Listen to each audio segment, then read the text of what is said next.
And we're back with another episode of the Lakers Fast Break Podcast. It's the Lakers pregame. Lakers and Kings. They're coming up in a few minutes. Come and check it out with us. Playback.tv/Lakers Fast Break.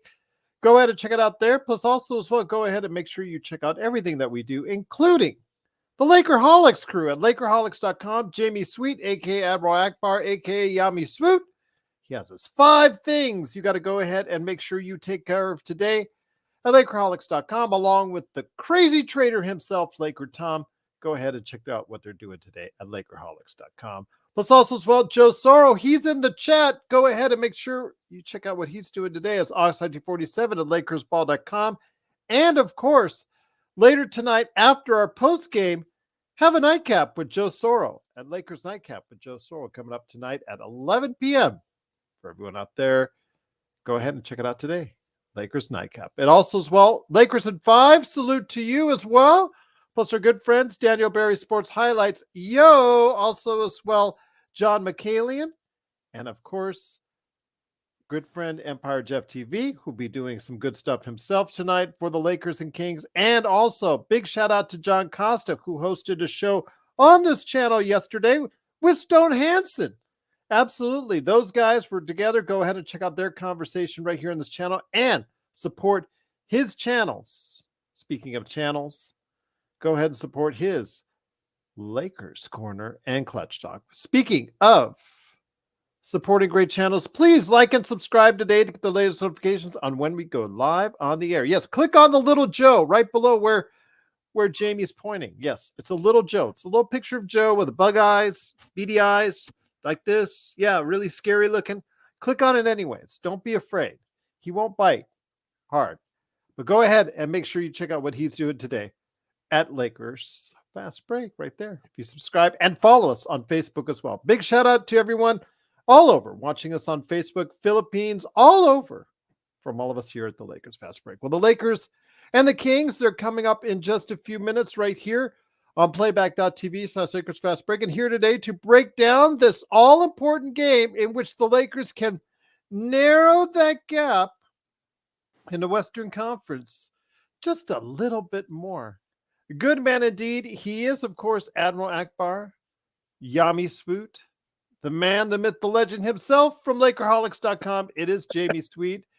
Jamie, great to have you here, my friend. A crucial game. This is a murderer's row. There is no breathing space in the next 2 weeks as far as games are concerned. You've got a ton of interest now. The Lakers are battling for I should say maybe a better play-in spot at this point in time. They can get a little closer tonight with a victory against the Sacramento Kings. They can. There's even daylight enough to get to that playoff spot if the Mavs and Kings kind of keep imploding like they have been. Yes. It's this stretch from Dallas is reminiscent of last season, that post Kyrie trade where they just started a free fall that never ended, and it was almost like the season caught up to Luka or the team or I don't know what. So if those two teams continue to free fall like they have been, then I like our chances actually of getting 6, and I haven't said that in months. I have not liked our chances of getting to the 6 seeds in months. Obviously, this all would look a lot better if we had beat the Nuggets a couple games back, and it was nice to see them rebound well against OKC. But if I wrote this on a post on the blog, or I commented on somebody's post on a blog where it was like, people were talking about, oh, what a great bounce back game against OKC, and I was like, yeah, I mean it's fine, but you botched the real test. OKC in the playoffs doesn't, I don't think, scare anybody quite yet. Too young, too untested. Just, they might do a little bit of damage like the Kings last season, but I don't see them as being a serious threat to anyone. The only measuring stick worth measuring against is Denver right now. Maybe Boston. Maybe. So this is an important game, and all these games are important for seeding. But in terms of like the true test of where the Lakers stand, they haven't been able to beat Denver. And so for my money, yeah, these are important games. You don't want to lose these games. Obviously, we want to stay in the play-in, want to move forward in the playoff seeding if at all possible. But it was just I'm still not quite over the Denver game, I guess. Those last 4 minutes where they just started toying with us, or where they stopped toying with us and played hard, is actually how I look at it. It's just left a real bad taste in my mouth that I haven't been able to wash out despite 2 daily brushings and mouthwash. Once again, it is the Lakers Fast Break. The Lakers are going to be playing the Kings here in just a few minutes. You can join us for the live conversation that we're going to have, me and the crew from the Lakers Fast Break, at playback.tv/Lakers Fast Break. So, Jamie, what is a key to tonight's game? I think the key, again, for the Lakers in the past few games, rebounding and defense. On Monday, they played an outstanding defensive game, held a very good offensive team that shoots very well to poor numbers, and they actually beat them on the boards. Not the offensive boards, mind you, but overall. Yeah. Your thoughts on what the Lakers need to do to get the job done tonight? I would agree with that. I also, the thing that kind of cost us, at least early in that game, and we were able to overcome it fairly easily, to be honest, was turnovers. The turnovers in the game against OKC. We had costly turnovers down the stretch against Denver when we were trying to pull back into that game. So turnovers have been a big issue lately. I think some of that is due to the Lakers using D'Angelo Russell a little bit more as a release valve and not so much of an on-ball guard, but an off-ball guard, and putting the ball more in Reeves' hands by design, I think, because I think Reeves is just ultimately better at collapsing the defense than D'Angelo Russell is. And if he can do that and D'Lo can hit threes at the over 40% clip like he has been lately, that's great for the Laker offense. That kind of action is great for the Laker offense. In fact, Laker Tom, speaking of Laker Tom, had a very, I thought, timely post about how D'Angelo Russell's emergence as a volume 3-point shooter with accuracy has been sort of the catalyst that's helped jumpstart the Lakers offense. Now, the flip side of that is the Laker defense has kind of fallen off a cliff for the most part, except, as you said, in the OKC game. So whatever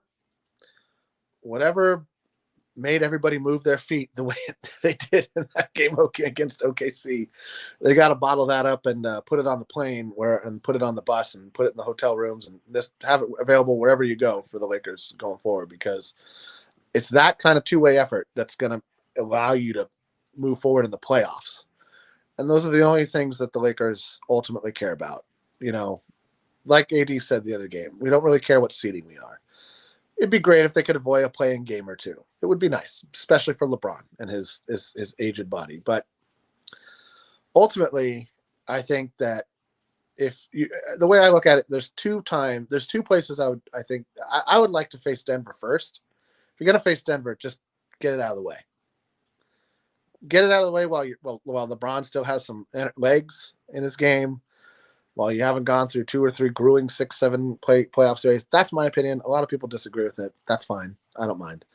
I think the key tonight is keep a lid on Fox. Make him work the way we made Shea work in the game last night. Don't let Sabonis get a triple-double. Don't let him facilitate. He can score. That's fine. Let him get his points. He can even get rebounds. But if you let him get double-digit assists along with all that, that's going to be a problem, because that means he's probably doing a lot of everything, and a lot of other guys are hitting shots. And really, you just want to keep a team like this from getting back up. These are the teams in front of us. So all these games that we got left against the Kings, and I think we have 2 games left with them. Yeah, I think it's at least one. Let me verify that we have more than one game against them. I think there's tonight and one more. Maybe I'm wrong though. And there is one more. Yes, there is one more within the next 10 days. They do play them. That means that, because I know the Kings won the first 2, if memory serves. I think it's a week from today, if I'm not mistaken, on the 13th. So I will verify that. But yes, they do play the Kings. Things like this matter because you don't want to lose the tiebreaker. You want to have the tiebreaker. The standings are so bunched up, it's quite likely that a tiebreaker is going to come into play at some point for somebody. And so you would like to have those weighing in on your side. Yes, the last game they play against the Kings is 1 week from today in Sacramento. So these are 2, in terms of the seeding, and the seeding for me is different than where the team is at. I look at that 2 completely different ways, and that might be weird for some people to jive with, but that's That's also fine. They don't have to be like me. In fact, I recommend not being like me. Be yourself. So to that, like if we beat the Kings tonight, I won't be like, oh, look how great the Lakers are doing. I'll be like, good. That needed to happen because of seeding implications. But the teams that I really want to see us play well against are the teams that I think can do damage against us in the playoffs. Timberwolves, Clippers, Suns. Obviously, we won't be playing Denver anymore, so that's that. That's that. They owned us this season, just like they owned us last season. So that matchup may have to wait for another time. And if somehow some other team knocks them out of the playoffs before we face them, wonderful. I won't cry about it.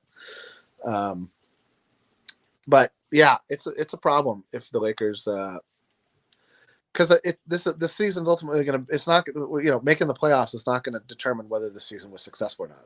Unfortunately, that's the problem. Yeah. That's the curse of being a Laker fan. A gift and a curse is that there's only one thing that matters, and did this season result in a banner being slapped up on that wall, baby? And so, to that, we haven't really showed up well in some of those measuring stick games this season. They still have time to find a better identity. Still have time to get some guys healthy. Seems like potentially might even get Vando back this season, although I don't know how much time he'll have to ramp up. And it took him a month to get into like real game shape in the regular season. So I worry a little bit about it, what kind of impact he could actually have on the playoffs. And honestly, I'd just rather him get whatever's ailing that foot right. I don't even think about Gabe Vincent anymore. Well, again, we will not hear an update on Gabe Vincent or Jared Vanderbilt until next week. Yeah. Next week, I believe, is the. But that still leaves 18 games in the season, 17, 18 games, depending on when it falls, I think. So because the last report is they hadn't even gotten on the court yet for their rehab. There's nothing on court. They're not scrimmaging. They're not even doing like one-on-ones. They're not even, they are just doing their rehab work. So that seems to me like, even if on a week from today we get positive news like, hey, they're going to start, script playing one-on-one with a coach. Cool, bro. That's 10 games away, most likely. That's at best. And then you're like, what? You got like 3 weeks of season left, 4 weeks of season left at best, So I feel like the Lakers kind of have to figure it out with what's here now. And I know Laker fans have been using injuries, and the coach incredibly has been using injuries as an excuse all season long. Players, everybody, not me, but everybody else. They just got to figure it out. Those guys may or may not be back. So don't hold off on an adjustment or an idea. Yeah. Because, Vanderbilt has taken, according to Alan, and I did verify it through CBS Sports, that he has taken off his boot, his walking boot. Yeah, so. But I mean, that does not mean he's baby steps, man. Baby steps, literally and figuratively. You won't find a bigger Jared Vanderbilt fan than me. I can easily overlook everybody's critique about his shooting and point at the other end of the court, because to me, the other end of the court is where the games and the playoffs are won and lost. And Jared Vanderbilt impacts winning on the defensive end of the court. I would love it if Jared Vanderbilt could give. I would love it if we got last playoffs version of Gabe Vincent. I just don't think it's realistic. And I can only be realistic. I don't get overly optimistic. I don't even get all that pessimistic. I just think that that's a lot to ask of a couple of guys to have not played with the team all season long, really. I mean, what's Vincent played? 5 whole actual games? He's appeared in 5 games 3 months ago. I'd roll with Dinwiddie every time at that point. Dinwiddie at least is like, up to speed in the moment, like getting, So I don't know. That's a coach's dilemma. It won't come down to me. Should it come down to me, to anybody? But if I were the coach, I would err on the side of at least guys who are in the mix now. And I think that the rotation looks good right now. It's like a 9-ish, 10-man-ish rotation, depending on the night. I think Hayes has been playing well in his role. If Wood comes back, I'm not sure I would displace Hayes in favor of Wood. And I wouldn't make a huge adjustment to find him big minutes, unless it was maybe at the expense of Taurean Prince. And I just don't see that happening. So I think Hayes is honestly a better option against Jokic at this point than maybe Hachimura, because these are the only players I worry about: Murray, Jokic, and and Booker. And I don't know if Booker's going to be all the way right by the playoffs. So I'm less and less concerned about Book and Leonard. Who's going to stop those guys? We don't have a good guy to battle those guys if Vando's out. So, and I can't believe that we're going to be hoping that a 39-year-old LeBron James is going to rise to the challenge of orchestrating the offense and defending the best player on the other team. No, don't make him do it. Somebody else has to try really hard and play good. So it's great that we got Cam back, but Cam has not looked like the Cam that had an instant impact 3 months ago. And that's unfortunate because he was a big part of our winning formula for a few weeks there. But he's just not an offensive threat in any way, shape, or form. And so it's hard to find minutes for that at this stage in the NBA season. Once again, it is Jamie Sweet. You got to go ahead and check him out today, along with Laker Tom at Lakerholics.com. We have just a few minutes left before the game starts, my friend. Again, the Lakers are in a crucial position right now, 9th place in the Western Conference as they head into the game, 34-29. Same amount of wins as the Sacramento Kings, Jamie, but 3 more losses. Yeah. But if they play them twice, they can get 2 of them back in the next They can get week. 2 of them back. And that also means Sacramento's got 3 games to make up. Mm-hmm. And so that makes me think that Sacramento has a little bit, at least maybe if not tougher schedule record-wise, at least tougher schedule number of games played-wise. Mm-hmm. So that's heartening to me. I think we can get it. I think we can get 7-8. Not with ease, but that seems realistic. 6 is going to require one of the teams imploding to continue imploding and a little bit of luck with some other teams down the stretch. Phoenix might slip a little because if Booker's out for any kind of time, and it sounds like he might be. I haven't heard an update on Booker, so I'm not too sure. I didn't see anything today about Looks like he's still probably about another week at least. At least, right? And that's to be evaluated, or that's to just see what's going on? I just think see what's going on, but yeah. I'm sure, there with the game against the Celtics coming up in the not too distant future, he might try to go ahead and force the issue there. I mean, he should take a page out of the Lakers' hamstring issues against the Detroit Pistons in the 80s, where overexertion did us in and cost us a banner on that wall. So this doesn't, just get in. It's like a great concert. Just get in. You don't worry about where you're sitting. Just get in, see the show. That would be my advice to any superstar player who's like, I could push through this. Maybe give it another week. And I don't say that because I want to see the Lakers move up in the seedings. I think we are going to be fine. We proved that last season. What did we snuck in as the 8th seed last season? Yes. 7 seed, something like that. So something like that. Yes. I was a 7 seed. I'm sorry. Yes. It was 7 seed, right? And so that's fine. It means we play one play-in game. You win that. You're a 7 seed. You roll with it. The only team it matters against this sound like a broken record. The only team it matters against is Denver because home court advantage there is devastating with the altitude and the way that they play. And so, you're not going to get home court advantage in any series, even if you get to 6 or even 5. 4 and higher is certainly out of reach. So just get in. And hope for the best and play hard. And that should be the mantra for the rest of the season. Stay healthy, play hard, get Dinwiddie up to speed because I feel like he can be a difference maker, but I feel like he still gets a little lost in the shuffle. And he's not going to be an offensive maestro or anything like that, but he can be what we wanted Vincent to be. And that was 15 to 20 minutes of backup point guard play, solid ball management, make a shot here or there, get some assists. Just don't turn it over. Get us into our sets and, maybe get somebody like Hayes or AD a couple of easy buckets on lobs. That's what we want. That's what we need. It'd be nice if we had Vincent's 3-point shot making, but it's not like we got Max Strus in the deal. We got the wrong guy, right? We picked the wrong guy.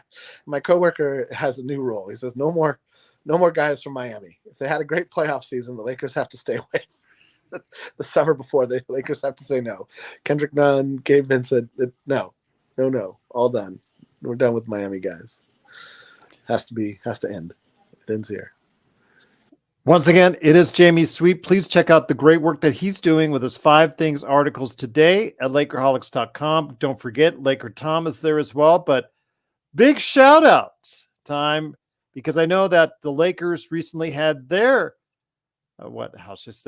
father-daughter day recently at, of course, Crypto.com Arena. We will have that here today on the Lakers Fast Break. So big shout out to SC4 Life's daughter, Chloe.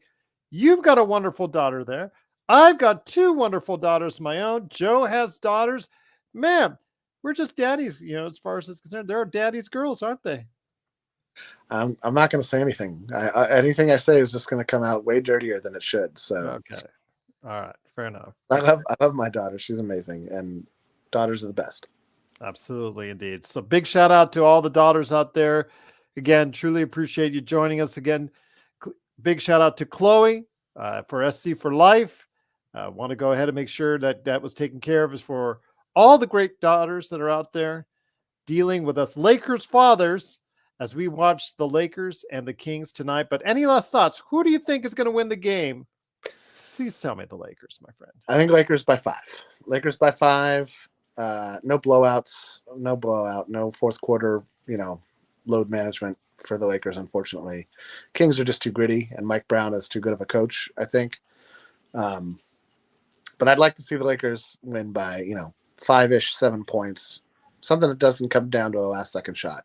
Because if it does, I think De'Aaron Fox nails it and we lose. So, or it's hits the right guy and we lose. So, I'm calling Lakers tonight, even though I fear my jinxing us.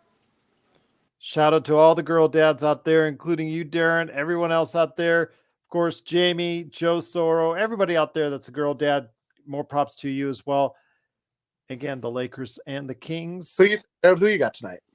I've got the Lakers by 7. You've got them by 5, by 7 tonight. I think they are going to put up a nice victory. I think they're going to take the momentum and the things that they did right against Oklahoma City, they will pass on to the Kings tonight as far as it's concerned. I think this is a really good chance for them to go ahead and make some ground in the Western Conference. They've got both Minnesota and Milwaukee. If they split Minnesota and Milwaukee, and then they get 2 on the Kings, I would be ecstatic as far as where the Lakers can go. Look at us, a couple of optimists. I know that's unlike us, I'll tell you. Optimistes? Yes.